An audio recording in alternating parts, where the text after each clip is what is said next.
అందరికీ నమస్తే అండి. ప్రతి మనిషికి కూడా పుట్టినరోజు అనేది ప్రత్యేకం.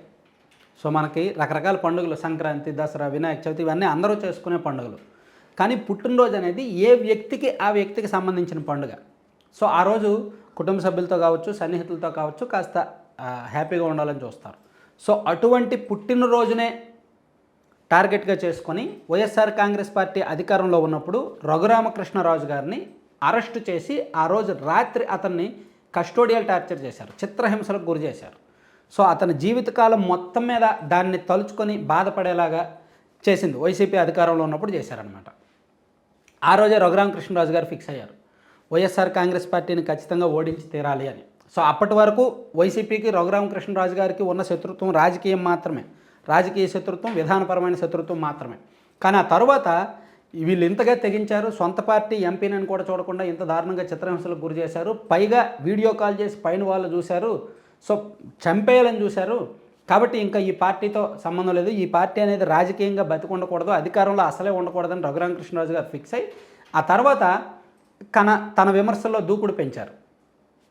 దాంతోపాటు తనకున్న పరిచయాలు, తనకున్న నెట్వర్క్తో, తనకున్న వ్యవస్థతో వైసీపీకి వ్యతిరేకంగా కొన్ని ప్లాన్స్ వేసి అలా 2024లో కూటమి ప్రభుత్వం అధికారంలోకి రావడంలో తన వంతు పాత్ర పోషించారు. సో ఈ క్రమంలోనే 2021, 22, 23, 24 దాదాపుగా ఈ 4 ఏళ్ళు ఆయన పుట్టినరోజు అనేది సంతృప్తిగా జరుపుకోవాలి. లాస్ట్ ఇయర్ 2024 మే 13వ తేదీన పోలింగ్ జరిగింది. సో మే 14 early morning midnight, early morning 1:30 వరకు పోలింగ్ జరుగుతూనే ఉంది. సో ఆ పోలింగ్ సరళతోనే అర్థమైంది వైసీపీ ఇంక ఓడిపోబోతోంది అని. సో అప్పుడే నిజానికి లాస్ట్ ఇయరే రఘురామకృష్ణరాజు గారు గ్రాండ్గా సెలబ్రేట్ చేసుకోవాల్సింది, కానీ అప్పటికి ఇంకా రిజల్ట్స్ రాలేదు. సో ఇంకా కొంత డౌట్స్ ఉన్నాయి, ఏమో వైసీపీ వాళ్ళు ఏం చేశారో అని. సో అందుకని లాస్ట్ ఇయర్ నార్మల్గా వేడుకలు చేసుకున్నారు. కానీ ఈ సంవత్సరం మాత్రం కొంచెం గ్రాండ్ సెలబ్రేషన్స్కి ప్లాన్ చేస్తున్నారనమాట. ఎందుకంటే ఇది ఖచ్చితంగా ప్రత్యేకమే. ఎప్పుడే తన పుట్టినరోజుని లక్ష్యంగా చేసుకుంది వైసీపీ. సో ప్రతి పుట్టినరోజుకి అదొక మానసిక వేదనగా మిగిల్చింది. సో ఇప్పుడు వైసీపీ మీద ప్రతీకారంతో, వైసీపీ మీద సంపూర్ణ విజయం సాధించిన వ్యక్తిగా ఆయన సెలబ్రేషన్స్కి రెడీ అవుతున్నారనమాట. రేపు ఆయన నియోజకవర్గంలో ప్రజల సమక్షంలోనే పుట్టినరోజు చేసుకోవడానికి ఫిక్స్ అయ్యారు. సో ఇది ఖచ్చితంగా రాష్ట్రం మొత్తం ఒక ఆసక్తికరమైన అంశమే.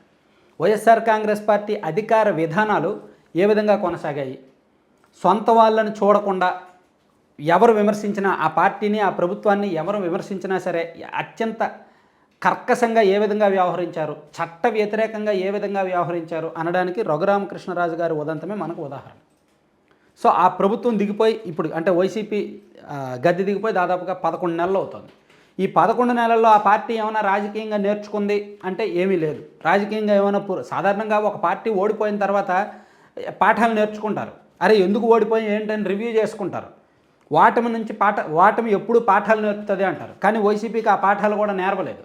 పైగా స్టిల్ ఇప్పటికీ కూడా వాళ్ళు ఓడిపోయినప్పటికీ ఎటువంటి రాజకీయ ఆలోచనలు, ఎటువంటి విధానాలతో ఉన్నారో 11 నెలలైనా ఇప్పటికీ అదే రాజకీయ విధానాలు, అదే ఆలోచనలతో ఉన్నారు.